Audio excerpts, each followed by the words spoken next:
Pour mettre en œuvre les mouvements sauvages, je m'inspire de la méthode d'entraînement naturel.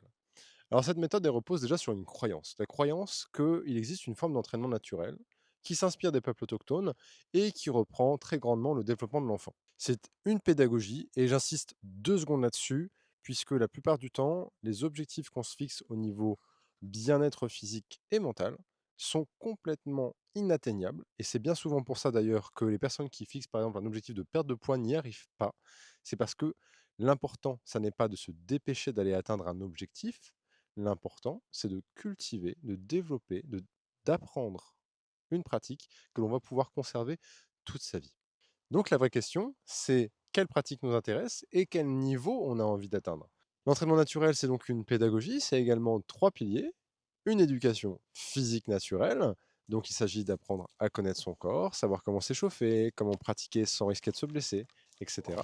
C'est une éducation aussi mentale, puisque l'idée, c'est de faire de nos peurs des alliés et non plus des ennemis.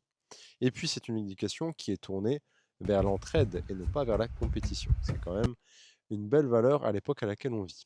Et enfin, c'est une dizaine de familles de mouvements. Donc l'idée, encore une fois, c'est d'imaginer le développement de l'enfant. On passe par aller au sol, être capable de se retourner, de bouger au sol, puis de ramper, de se lever pour marcher, pour courir, pour sauter, pour escalader, pour manipuler des objets. Et ça fait de nous des êtres humains complets qui sont en capacité d'explorer, de faire face à leurs peurs, et au final, d'être en capacité de créer des relations saines parce que on sait qu'on peut se faire confiance, on sait quelles sont nos capacités et quelles sont nos limites.